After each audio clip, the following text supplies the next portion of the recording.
Buenas tardes a todos. Muchas gracias por vuestra asistencia. Es un placer estar en este espacio, en el Club de Amigos de la UNESCO. Un espacio muy querido.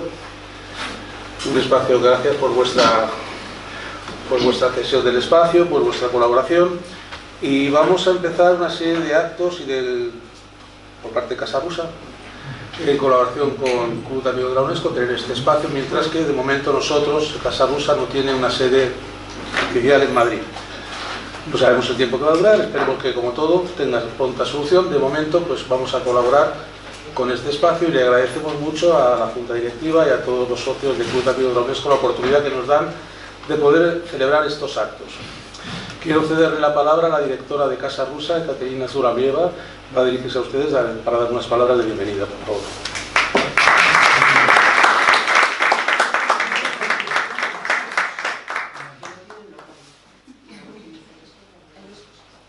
Buenas tardes a todos y bienvenidos.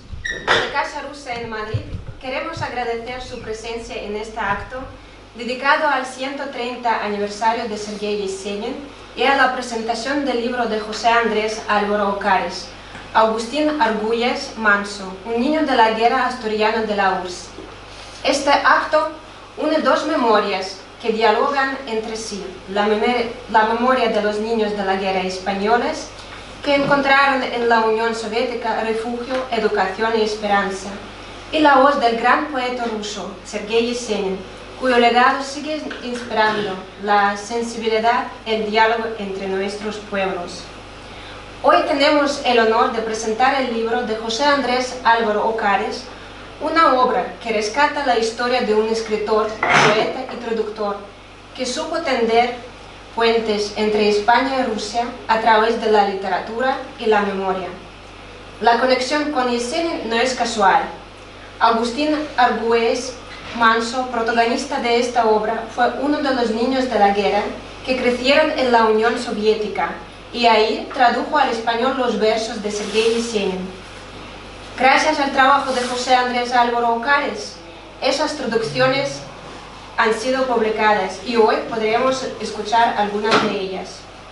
Este acto, organizado conjuntamente con el Club de Amigos de la UNESCO, nos recuerda que la cultura y la memoria siguen siendo los mejores caminos para mantener viva la amistad entre España y Rusia. Y gracias por acompañarnos en esta tarde de palabra, poesía y memoria compartida.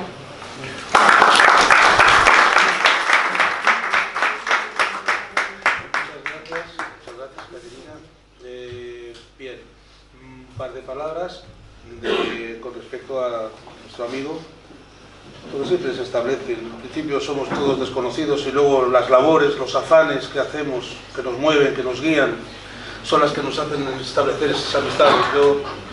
¿Quién era José Andrés Álvaro? Pues dijeron, pues hay un señor que quiere presentar un libro, pues establecemos contacto, hablamos, nos encontramos hoy en el autobús, venimos, leemos su obra, entonces ya forma parte de nuestro universo. Es lo importante de estos actos, ¿no? Que estas personas que dan estas conferencias, los conferenciantes no solamente son personas que vienen y se van, son personas que de alguna manera el objetivo de todos cuando damos una conferencia, el objetivo de cualquier artista cuando sube al escenario es dejar huella en el alma y en el intelecto de las personas que nos acompañan.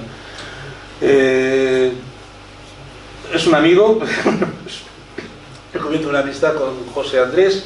Este año que recordamos el 135 aniversario del nacimiento de Yesenin, nuestro amigo José Andrés Álvaro Ocares nació en San Sebastián, realizó los estudios de magisterio en la especialidad de filología francesa y posee la licenciatura en filología hispánica. Ha impartido la docencia durante 25 años en diversos colegios e institutos de Aragón, Barcelona, Navarra y el País Vasco. Ha desempeñado diversas responsabilidades en el Departamento de Educación y Cultura del Gobierno de Navarra. Ha escrito varios libros, entre ellos el que presenta esta tarde.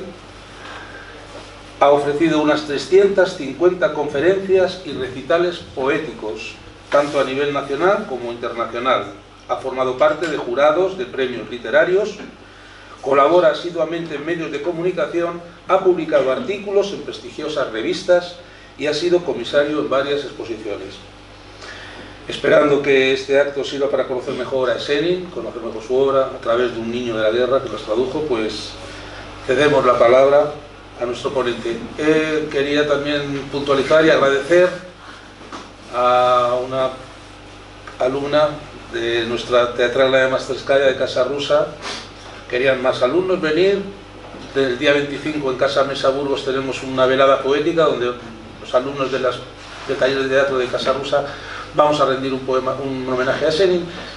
Y claro, yo puedo hablar ruso bien, pero ante ella quiero que escuchen ustedes la melodía, que escuchen ustedes la fragancia, el aroma de los poemas de Yesenin en su idioma natal, el ruso. Ala nos va a deleitar con unos poemas que el señor Ocarín va a decir en español, y para que ustedes escuchen cómo suenan estos poemas en ruso, Ala Sikarova nos ha hecho el favor de venir esta tarde aquí con nosotros. Muchas gracias, Ala. Por favor.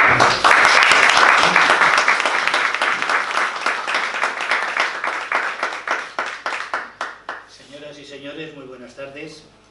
En primer lugar, quiero agradecer al Club de Amigos de la UNESCO y a la Casa de la Rusa, a su directora y a José Luis Checa, por su amabilidad al invitarme esta tarde a hablarles de Sergei Yesenin y sobre el primer español que tradujo su obra a nuestra lengua, Agustín Argüelles. Por supuesto, quiero darle las gracias a todos ustedes por haber acudido a este acto. Si me lo permiten, voy a hablar del libro que he dedicado a este niño de la guerra, que tuvo que dejar España para poder seguir viviendo en libertad. Quiero comenzar con los versos que Lope de Vega escribió en su obra La Filomena y que Agustín Argüelles repite varias veces a lo largo de sus memorias. ¿Cómo os diré mi dolor si no sabéis qué es ausencia? Creo que con estas palabras está resumido lo que pueden encontrar en el libro. El dolor que causa la ausencia y la dificultad que tienen para entender ese dolor quienes no han sufrido la ausencia de ningún tipo. Les voy a indicar cómo surgió la idea de escribir esta obra. En 2019 escribí un libro sobre un autor eslavo. Para llevarlo a cabo utilicé una serie de traducciones realizadas por españoles que se exiliaron en su día a la entonces Unión Soviética. Ahí es donde encontré la obra de Agustín Argüelles Manso. Cuando había que elegir entre una traducción de Argüelles y de otro escritor, siempre me decantaba por la del primero, ya que no traducía palabras, sino conceptos, con lo que se reforzaba el carácter poético del poema que trabajaba. Con motivo de este trabajo me he podido poner en contacto con el hijo de Agustín Argüelles, Juan José, y con Lina Pozuelo, que fue la esposa y compañera de exilio de Argüelles. Puse en internet los apellidos de Lina y encontré que en una localidad madrileña vivía un tal Nemesio Pozuelo, que había sido futbolista en la Unión Soviética, y además un buen futbolista, ya que en la temporada 72-73 fue el máximo goleador de la Liga Soviética. En 1996 vino a España y se instaló en Velilla de San Antonio, donde pasaría a ejercer como entrenador de fútbol. Me puse en contacto con el club de fútbol de esa localidad y les dije a ver si podían indicar a Nemesio Pozuelo que quería ponerme en contacto con su hermana Lina, la esposa de Agustín Argüelles. Nemesio habló con su hermana y Lina le dijo a su hijo que yo quería hablar con él acerca de su padre. Revisando los papeles que guardaban, encontraron sus memorias, un documento que creo que es muy interesante y del que les iré hablando a lo largo de esta presentación.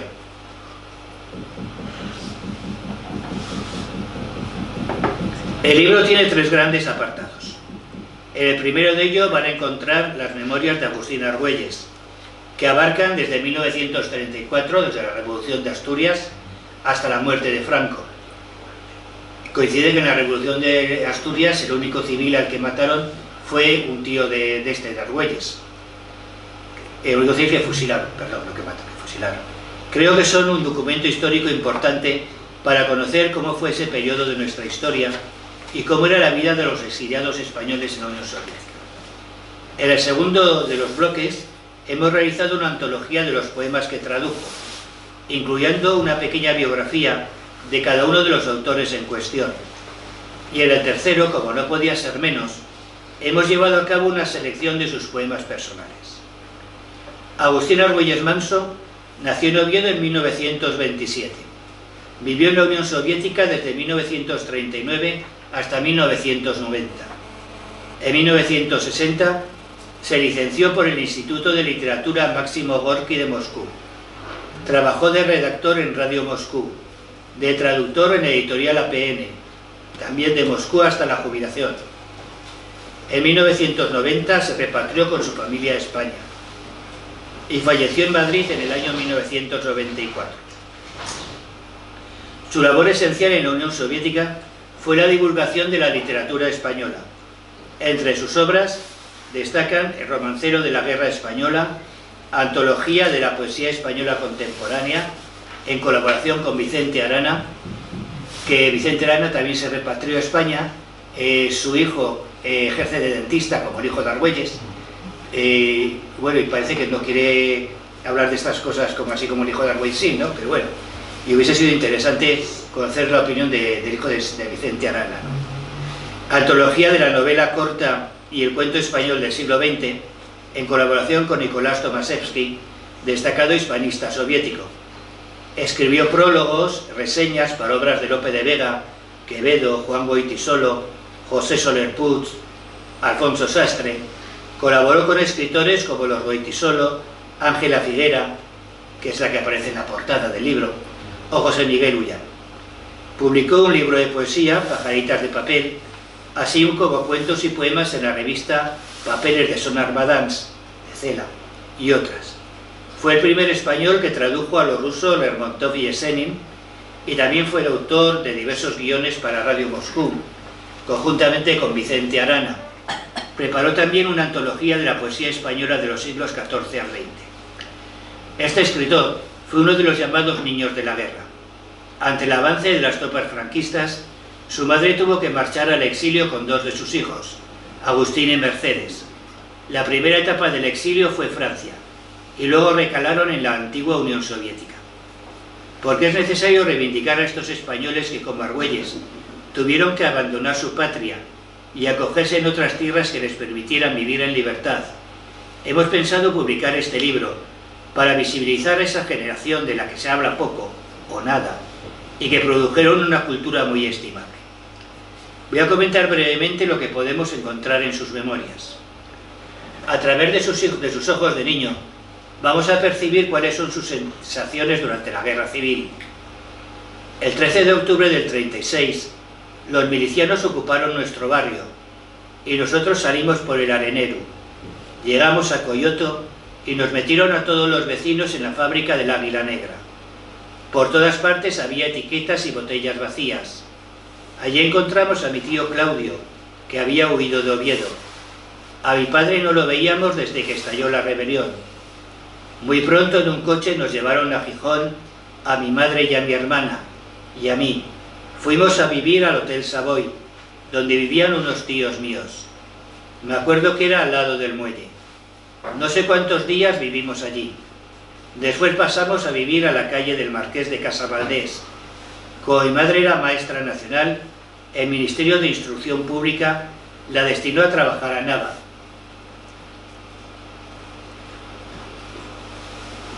No voy a contar que le hicieron un homenaje en Nava a la madre, quisieron presentar el libro y no tuvieron en cuenta que había que pagar al escritor, ¿no? Al que había escrito el libro. No le quisieron pagar y presentaron el libro sin mí.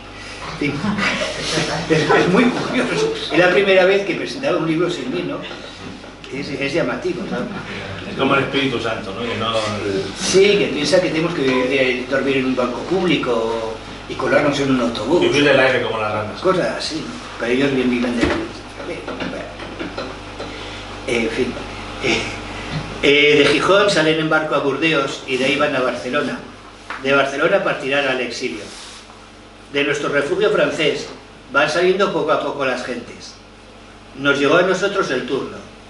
Nos llamaron al pueblo y en un tren salimos en dirección a París, acompañados de dos policías secretas. Nos presentamos en la Cruz Roja y al poco tiempo salimos para el Havre. Estuvimos esperando varios días. El barco ruso llegó por fin y embarcamos. Alguien va leyendo nombres y apellidos.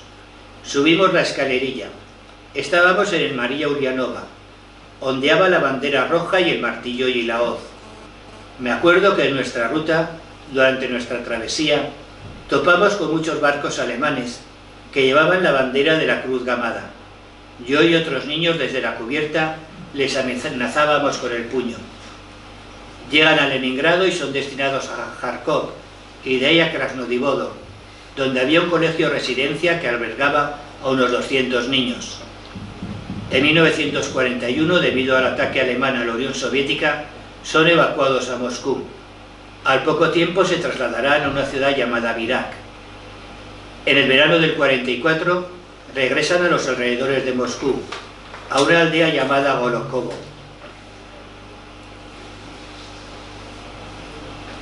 A últimos de enero del 45 me presenté a Semión y le dije que quería irme a trabajar a Moscú.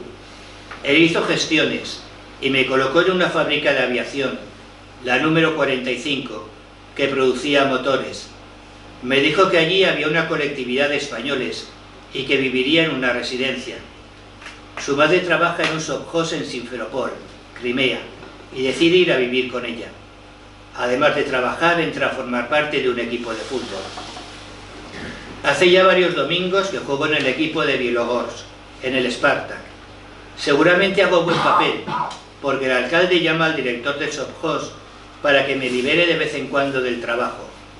Viajo a Simferopol, Sebastopol, Kets, Fedosia, Zankoy y otras, el campeonato de Crimea. En abril del 49 le ficha un equipo de fútbol de una pequeña ciudad de Zaporozhye, llamada Bolshoi Tomak, donde trabajará en la factoría del dueño del equipo de fútbol.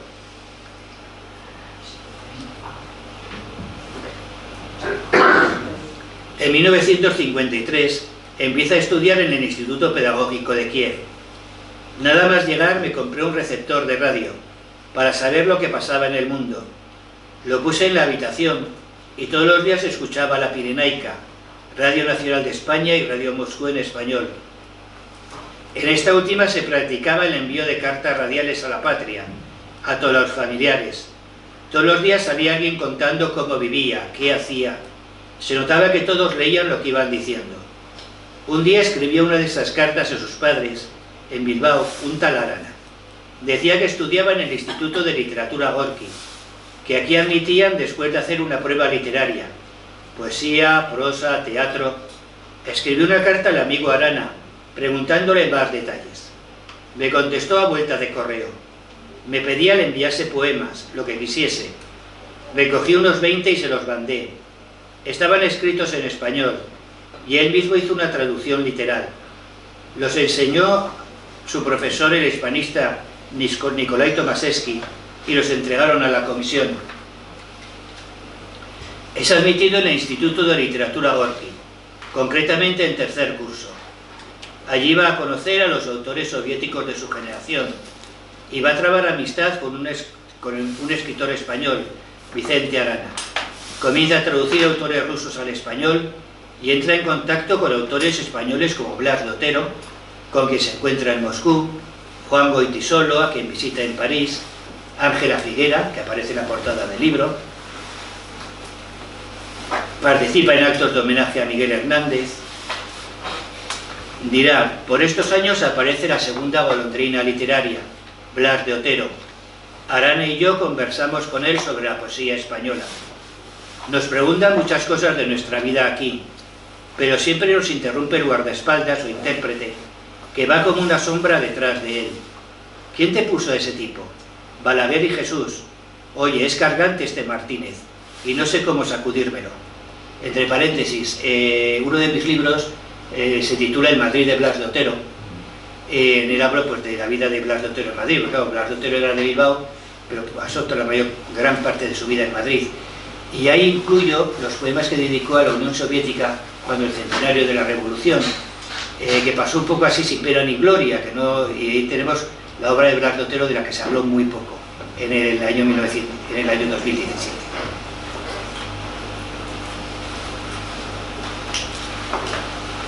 En 1961, bueno, el libro lo pueden adquirir en Amazon, de Blas de Otero. En 1961 publiqué un libro de poemas en la editorial Sovietsky Pisatel, escritor soviético. Se titulaba Palomitas de papel. En el 64, junto con el hispanista Nicolás Tomaszewski, empezamos a trabajar en un tomo La poesía española corta del siglo XX, que publicó la editorial Literatura Artística. Componían el tomo 40 escritores, desde Unamuno a Aldecoa. En 1963, Ángel Gutiérrez puso en el Teatro Yermolova la obra de Alfonso Sastre en La Red. Antes había puesto en escena en el Teatro Stalinavski La casa de Bernarda Alba, con decorados de Alberto. Esta estuvo muy poco tiempo en cartel. Apareció en un periódico central una crítica tachando la pieza de Lorca de pornográfica, y se acabó lo que se daba. Trabaja en Radio Moscú, en programas para la América Latina, en la agencia de la editorial de prensa Novostil, en la editorial APN. Los papeles de Sonar Madans, la revista Sonar Madans publicó en 1965 unos poemas suyos. Dedico más tiempo a la literatura, no solo a propagar la española aquí, cooperando con Valerio Storbov, excelente traductor de Rubén Darío, León Felipe y Antonio Machado, y con Nicolás Tomaszewski, los hispanistas que hicieron en este país todo lo que estuvo a su alcance para que fueran conocidos del lector soviético, desde Galdós hasta Miguel Delibes, sino a difundir por mi propia cuenta y con mis escasos esfuerzos algo de literatura rusa. Cela, en sus papeles de Sonar Madans, publicó una selección de poemas de Lermontov. Manuel Arce, en Santander, publicó un libro de poemas de otro gran poeta ruso, Sergio Yesenin. En 1990 se repatrió con su familia a España. Falleció en Madrid en 1994.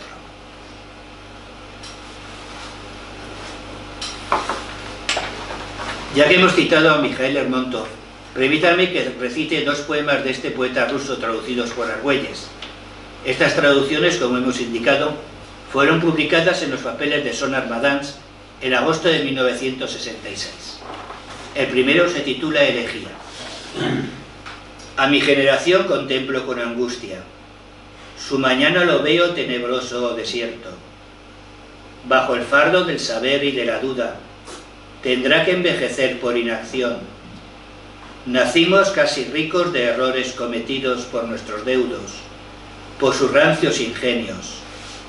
Nos abruma la vida como una ruta estéril, como un festín en una fiesta extraña, con vil indiferencia hacia el bien y hacia el mal.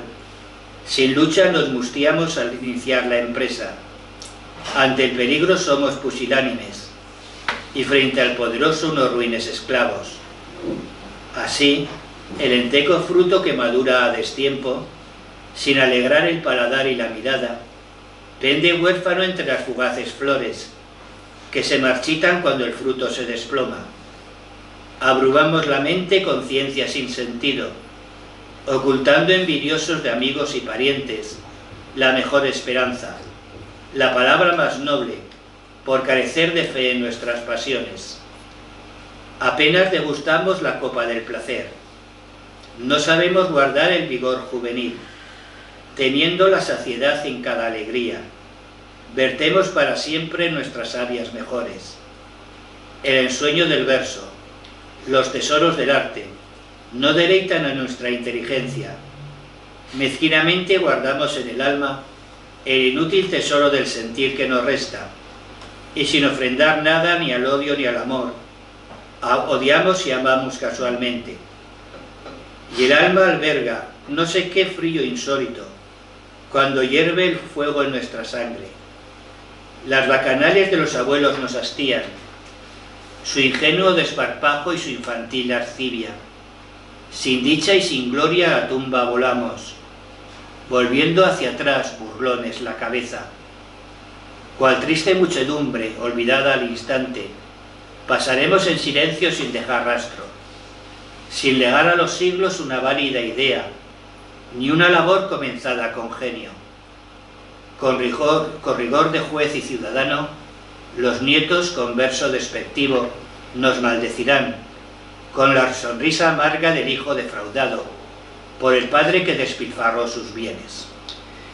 Ala lo va a recitar en ruso, por favor. Vale. Pero...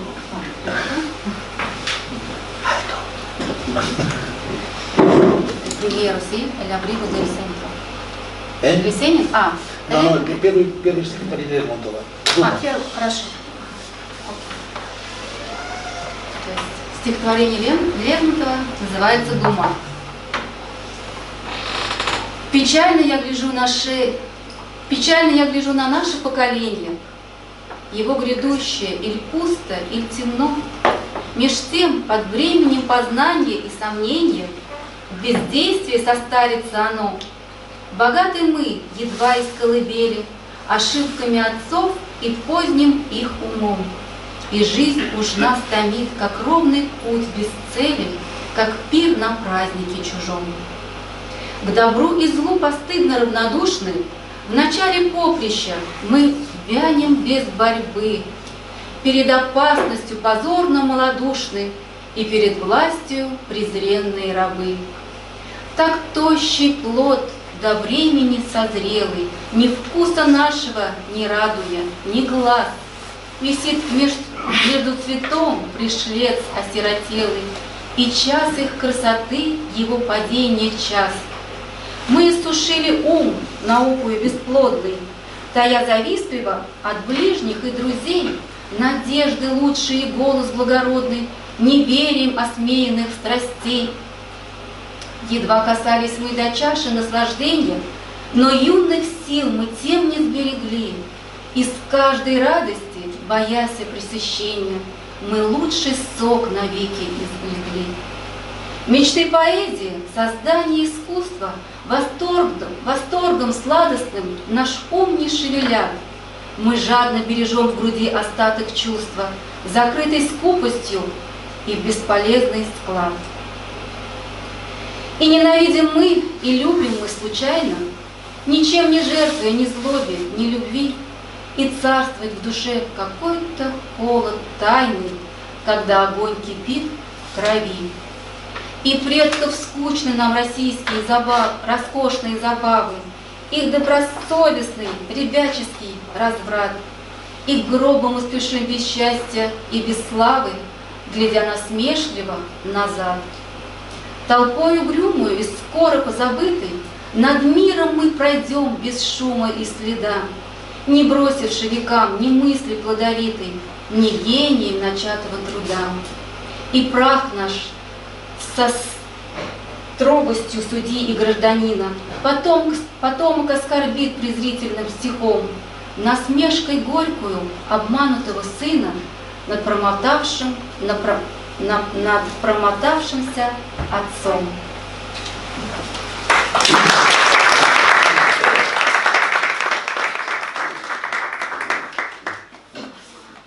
El siguiente poema de Lermontov se titula Muchas gracias.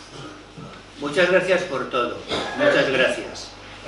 Por lo que la pasión sufrió en silencio, por la venganza hostil y la calumnia amiga, por el amargo llanto y la hiel del beso, por todos los engaños que en mi vida sufrí, por el fuego del alma gastado en el desierto.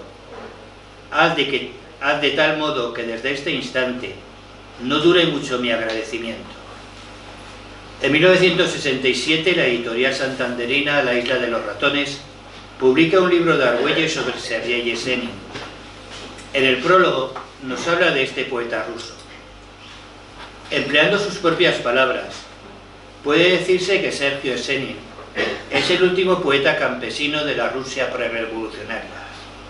Su poesía huele a cedro, a centeno, y tiene el latido cálido de la tierra labrada, la fuerza misteriosa y potente de los campos. Dentro de la forma modernista de sus versos se encuentra como escondida bajo el ropaje de un lenguaje nuevo la vieja solera de la gran poesía rusa tradicional. Porque Yesenin, a caballo entre dos épocas e integrado en la revolución, sigue siendo uno de los viejos poetas vagabundos de la antigua Rusia. Pasó toda su infancia en el campo, en contacto directo con la naturaleza, él que más tarde habría de sugestionar a las masas ciudadanas. En la vastedad enorme de la estepa rusa, aprendió a vivir según sus instintos. Una parte importante de su biografía la debemos al propio Esenin, que en 1925 escribió las notas que siguen, tituladas Hablo de mí. Nací en 1895, el 21 de septiembre, en la aldea llamada Konstantinov, región de Riazán. A los 2 años fui a vivir con mi abuelo materno, cuya posición era desahogada. Tenía 3 hijos solteros, en cuya compañía transcurrió casi toda mi niñez. Mis tíos eran revoltosos y temerarios. Cuando yo tenía 3 años y medio, me montaron en un caballo sin ensillar y lo lanzaron al galope. Recuerdo que, aterrorizado, me aferré con todas mis fuerzas a las carnes y a la cerviz. Más tarde me enseñaron a nadar. Uno de mis tíos, Sacha, me llevaba en barca lejos de la orilla, y después de quitarme la ropa me arrojaba como un cachorro al agua. Yo, asustado, movía los brazos, y cuando empezaba a tragar agua me decía: mierda, no sirves para nada. En boca de mi tío la palabrota era acariciadora. Más tarde, cuando tenía 8 años, otro de mis tíos, que solía llevarme a cazar, me empleaba a veces de perro. Yo nadaba por los lagos buscando los patos que había derribado. Era muy diestro encarándome a los árboles. Con los demás chiquillos era muy peleón y siempre andaba lleno de arañazos. La abuela me reñía. En cambio, el abuelo me azuzaba para que pelease y decía a la abuela: no seas boba y deja al chico, así será más fuerte. La abuela me quería mucho. Los sábados me bañaba, me cortaba las uñas y me untaba el pelo de aceite, pues no había peine capaz de penetrar en mis enmarañados y rizosos cabellos. Pero ni con aceite se conseguía nada. Yo daba grandes gritos. Todavía hoy sigo experimentando cierta aversión a los sábados. Así fue mi infancia. Ya mayor, quisieron hacer de mí un maestro rural y me enviaron a una escuela religiosa. Después debía ingresar en un instituto pedagógico en Moscú. Afortunadamente nada de esto sucedió. Empecé a escribir a los 9 años, pero en serio, conscientemente, hacia los 16 o 17. Algunos de los poemas de esta época figuran en mi primer libro, Raduncha. A los 18 años me extrañaba que los poetas que enviaba a distintas revistas no fuesen publicados. Me fui a San Petersburgo y fui recibido cordialmente. Al primero que vi fue a Blok, después a Gorodetzky. Cuando miraba a Blok, me caían de la frente gruesas gotas de sudor, pues era la primera vez que veía a un poeta en persona. Gorodetzky me presentó a Kluyev, del que no había oído hablar. Después hemos sido muy amigos, aunque discutimos siempre. Por esa época ingresé en la Universidad de Sayanavsky. Estudié 1 año y medio y regresé a la aldea. En la universidad conocí a los poetas Semyonovsky, Nasiedev, Kolokolov y Filipchenko. Los poetas contemporáneos que más me gustaban eran Blok, Bieli y Kluyev. De Bieli aprendí mucho en lo referente a la forma. De Blok y Kluyev me influyó su lirismo.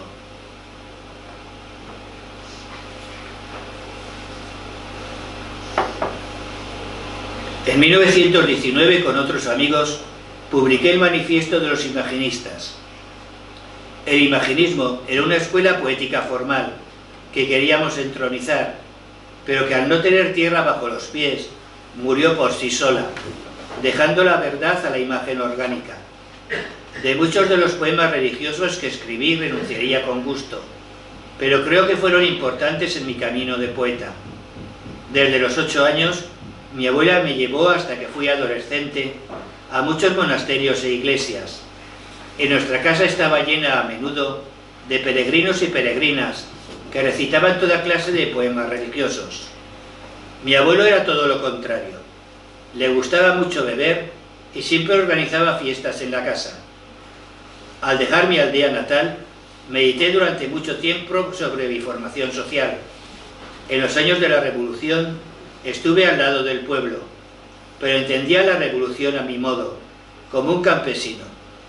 En mi desarrollo actual, el escritor que más me atrae es Pushkin. Lo demás está en mis poemas. Los datos no mencionados por Esenin y que completan su biografía deben darse extractados forzosamente, ya que su vida estuvo llena de acontecimientos, muy agitada y llena también de grandes altibajos, motivados por una enfermedad nerviosa congénita que se le fue acentuando a lo largo de su vida. En 1915 vendió al editor Averianov el manuscrito de su primer libro. Hasta entonces solo había publicado en algunas revistas y diarios de Petrogrado y Moscú. Ese mismo año fue llamado a filas e ingresó en el ejército y, aprovechando una estancia en Petrogrado, visitó al novelista Leónidas Andriev y le regaló un ejemplar de su primer libro publicado. En enero de 1917, el gobierno zarista lo envía al frente, pero Esenin deserta y se dirige a Murmansk, ocultándose luego para no tener que servir a Kerensky, jefe del gobierno provisional. En agosto de ese año, contrae matrimonio con Zenaida Reich. El año siguiente es para Esenin pródigo en sucesos. Conoce al poeta Alejandro Blok, como nos ha narrado en su autobiografía. Nace su hija Tatiana y publica 3 libros: El Niño Jesús, Devocionario Rural y Transfiguración. En 1921 se divorcia de Zenaida, de la que acaba de tener su segundo hijo, Constantino, y conoce en una reunión artística a la bailarina Isadora Duncan. Esenin hablaba únicamente el ruso, idioma del que la Duncan no entendía una palabra, pero pese a esto y a la diferencia de edad que los separaba, ella era una mujer madura y el poeta tenía solamente 26 años, nació entre ellos un amor apasionado. Se casaron en 1922 y su luna de miel fue una especie de vertiginosa locura que acabó con los nervios ya destemplados de Esenin. Viajaron por toda Europa y América, a un ritmo atroz y sin descanso. Frente a paisajes, culturas y civilizaciones que no eran las suyas, Esenin reaccionó a la defensiva, se volvió huraño y deprimido. Sus relaciones con la Duncan se fueron enfriando a medida que pasaban los días y terminaron divorciándose en 1923. Esenin, de regreso en Moscú, se entrega a la bebida y frecuenta los hospitales a causa de sus crisis nerviosas. En 1924, aparentemente repuesto, se reintegra al trabajo, escribe mucho y acepta un cargo que le ofrece el gobierno. Publica también su libro titulado Rusia Soviética. El año siguiente y último de su vida, aparece en sus libros Percal de Abedul, Poemas escogidos y Melodías persas.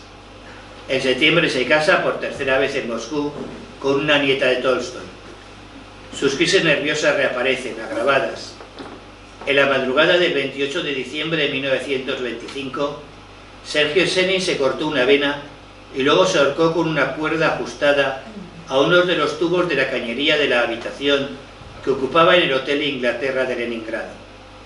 El comunicado oficial que se dio a la prensa indicaba que el camarada Sergio Esenin, sin duda a continuación de una crisis nerviosa provocada por el abuso de drogas, había puesto fin a su vida. Al día siguiente, la Gaceta Roja publicó su último poema. En su memoria, los mejores escritores soviéticos tejieron para él una corona de elogios. Lunacharsky dijo: no le culpemos a él solo de su muerte. Todos nosotros, sus coterráneos, somos en mayor o menor medida responsables. Era un hombre inapreciable. Teníamos que haber luchado por su vida con más ahínco. Teníamos que haberle ayudado como si hubiésemos sido sus hermanos. Alejo Tolstoy escribió: un poeta genial nos ha dejado. En su poesía derramaba a manos llenas los tesoros de su alma. Serafimovic dijo: era el único poeta de su época con verdadera intuición y arte. Ninguno de sus contemporáneos poseía tanta fuerza para expresar los más sutiles, los más tiernos y los más íntimos sufrimientos. Era enorme la fuerza destructiva de sus epítetos, comparaciones, expresiones, estructuras poéticas. No aprendió de nadie ni imitaba a nadie. Máximo Gorki añadía: hemos pensado involuntariamente que Sergio Senin no es tanto un hombre como un órgano, creado exclusivamente por la naturaleza, para expresar la infinita tristeza de los campos, el amor a todo lo viviente, la poesía, en fin. Y Vladimiro Mayakovsky, que habría de poner también fin a su vida poco tiempo después, afirmó: hablar de Senin es hablar de la forma, es hablar de la estructura del poema, abordada de tal modo que penetre en aquel sector del cerebro y del corazón, en los que solo puede entrar mediante la verdadera poesía. Ahora Ala nos va a poner una canción de Senin, de un poema de Senin.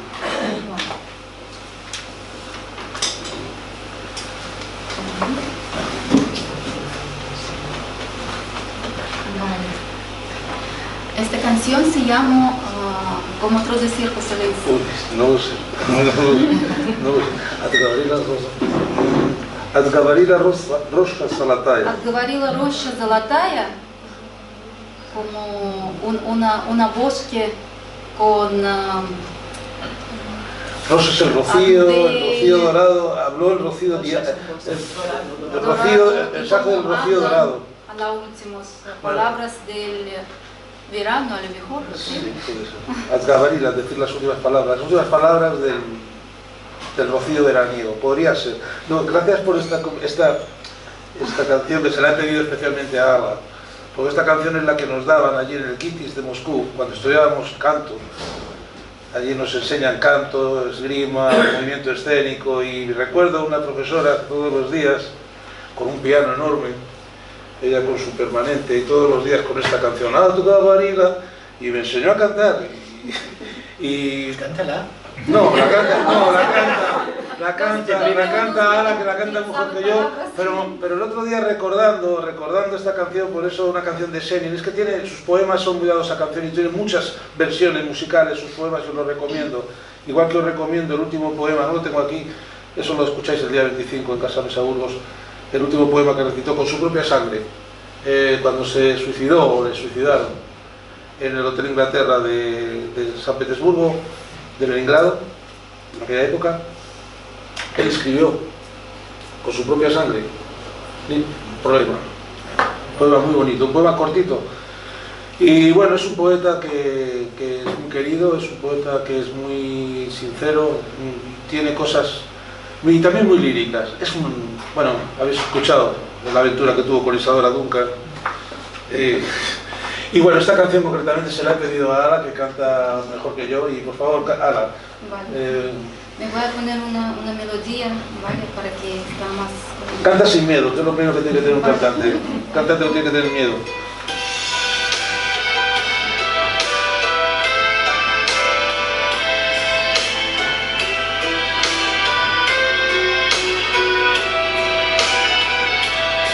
Отговорила роща золотая березовым веселым языком, и журавли печально пролетая уж не жалеют больше ни о ком, и журавли печально пролетая уж не жалеют больше ни о ком.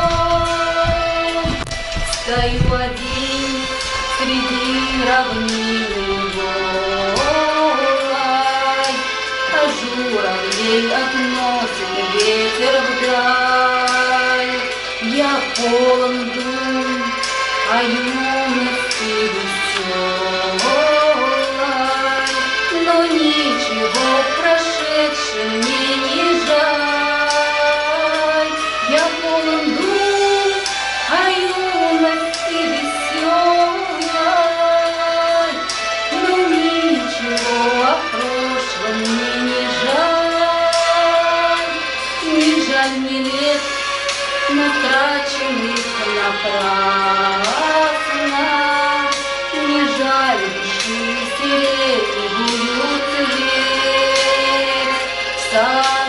горит костер резины красной, но никого не может он согреть. В саду горит костер резины красной, но никого не может он согреть. Отговорила роща золотая березовым веселым языком, и журавли печально пролетая уж не жалеют больше ни о ком. И журавли печально пролетая уж не жалеют больше ни о ком.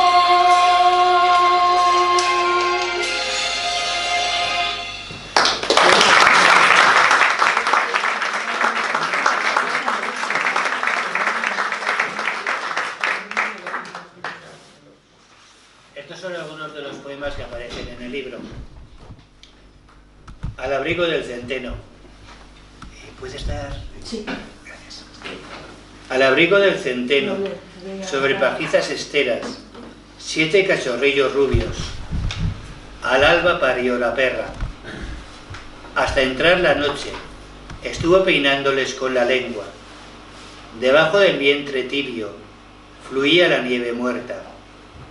Cuando en el corral dormitan las gallinas en sus palos, entró el amo y a los perros colocó dentro de un saco. Detrás, a poca distancia, fue la perra tras su dueño. ¡Ay, cómo temblaba el agua, no apresada por los hielos! Al volver iba mansa lamiéndose los costados. A ver la luna creía que era un cachorrillo ahogado. Lanzó profundos aullidos, mirando al inmenso cielo, mientras que lenta la luna se ocultaba tras un cerro, igual que si le tirasen de vez de un hueso una piedra. De los ojos le caían lagrimones como estrellas. Ala, nos va a recitar el poema en ruso. Утром в ржаном закуте, где злятся рогожи, где златятся рогожи в ряд, 7 ощенила сука, рыжих 7 щенят.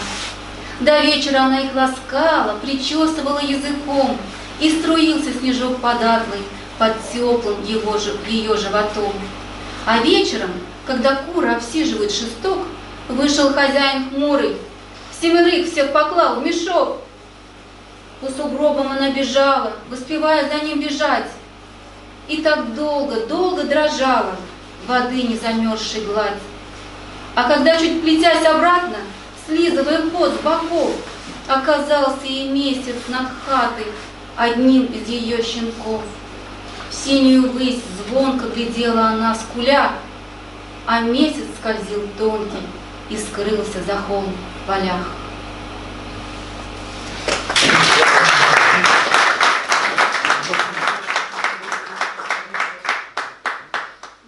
Soy el último poeta campesino. Es muy pobre en canciones un puente de tablas. En el requiem final estoy entre abedules que dan incienso al aire con sus ramas. El cirio humano que yo soy se extinguirá con su dorada llama, y en el reloj distante de la luna sonarán mis postreras campanadas. Un intruso de hierro entre zumbidos saldrá a la senda de tierra azulada, a recoger con sus oscuras manos toda la escoria que ha vertido el alba. No vivirán mis cantos con vosotras, manos frías, manos extrañas. Solo vosotros, caballos y mieses, del que fue el amo notaréis la falta. El viento acallará todos los ruidos, mientras prepara la funesta danza, y en el reloj distante de la luna sonarán mis postreras campanadas. Por favor. Я последний поэт деревни, скромен в песнях дощатый мост. За прощальной стою обедней, кадящих листвой берез, да горит золотистым пламенем из телесного воска свеча, и луны часы деревянные похрипят мой 12-й час. На тропу голубого поля скоро выйдет железный гость, злак овсяный, зарею пролитый, соберет его черная горсть.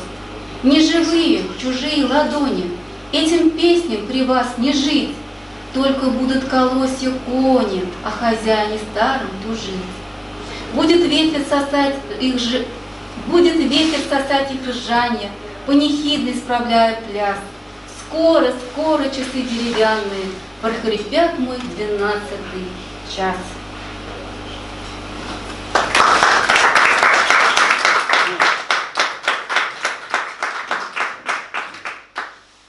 Hallé salida.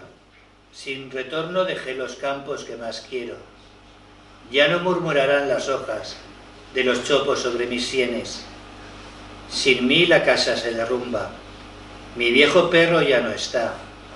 Me condenó Dios a morir por esas calles de Moscú. Amo esta gran ciudad de olmos. No me importa que esté caduca. Asia dorada y soñolienta sobre sus bóvedas reposa. Cuando la luna resplandece, solo el diablo sabe cómo, me encamino hacia una taberna, con la cabeza sobre el pecho. Cuánto bullicio en el local.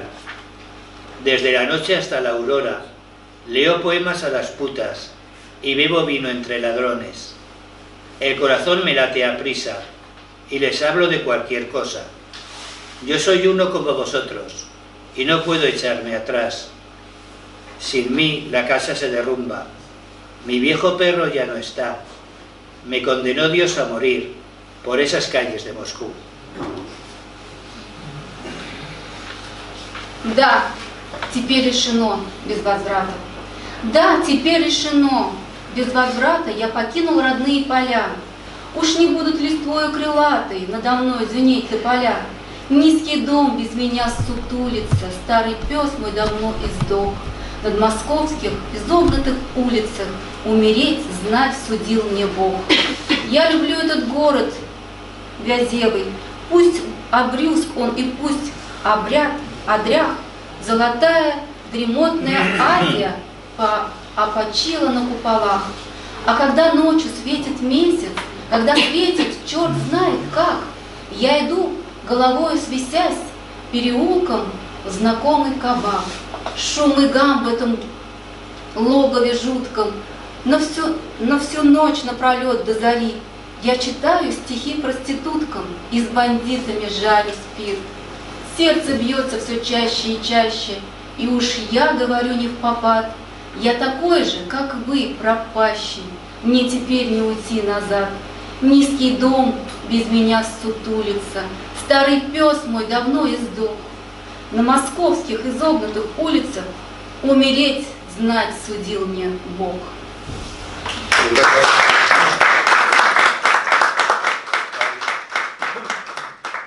No blasfeméis ni deis más vueltas. No comercio con las palabras. Me pesa tanto la cabeza que se me vuelca sobre un hombro. Ciudad y aldea no me atraen. ¿Cómo podría yo quererlas? Me dejaré crecer la barba y me echaré a andar, Rusia adelante. Soltaré libros y poemas, solo en la espalda una mochila.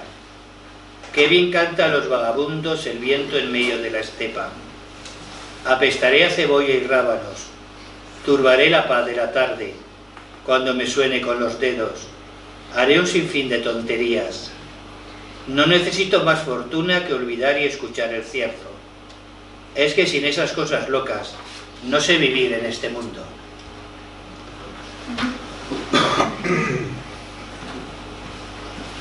Не ругайтесь, такое дело, не торговец я на слова. Запрокинулась и отяжелела золотая моя голова. Нет любви ни к деревне, ни к городу, как же смог я ее донести? Брошу все, отпущу себе бороду и бродягой пойду по Руси. Позабуду поэмы и книги, перекину за плечи сумму. От того, что в полях за булдыги ветер больше поет, чем кому. Провоняю я редькой и луком, и тревожа вечернюю гладь, буду громко сморкаться в руку и во всем дурака валять. И не нужно мне лучшей удачи, лишь забыться и слушать польбу от того, что без этих чудачеств я прожить на земле не смогу.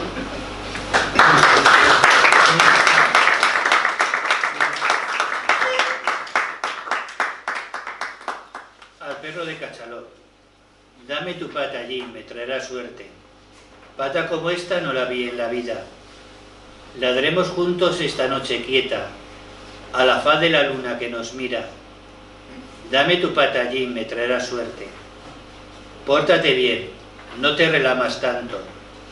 Solo quiero que caigas en la cuenta, ya que no sabes bien lo que es la vida, que tan solo vivirla es cosa buena.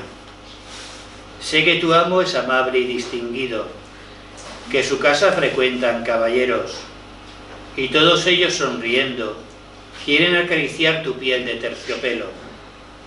Eres en plan de perro una hermosura, muy juguetón, alegre y cariñoso, que sin pedir a nadie explicaciones, besas como un amigo ebrio a todos. Amigo Jim, entre tantas visitas que pasan por la casa y te festejan, dime una muy callada, la más triste, ¿no recuerdas si entró por esa puerta? Ella vendrá, te juro que ella viene, pero si por desgracia no estoy, lame por mí su mano con ternura, por todo cuanto fui culpable o no.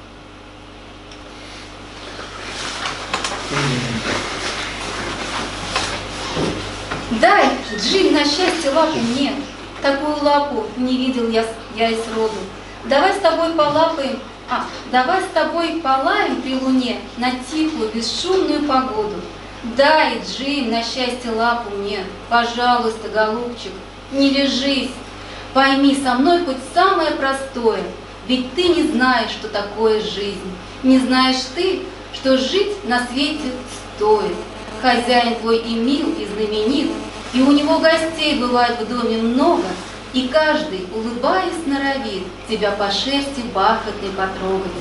Ты по собачьи дьявольски красив, с такой милой, доверчивой приятцей, и никого ни капли не спросив, как пьяный друг ты лезешь целоваться.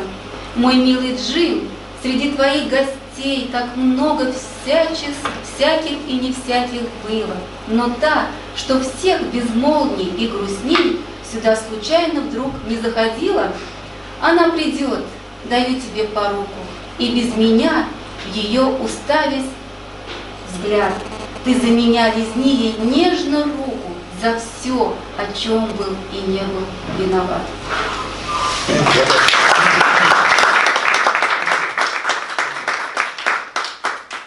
Concluiré indicando que los beneficios que se obtienen en la venta del libro se destinan al tratamiento de una niña de 4 años que padece una de esas llamadas enfermedades raras, la duplicidad del cromosoma 22. Muchas gracias por colaborar en esta labor social. Muchas gracias y buenas tardes.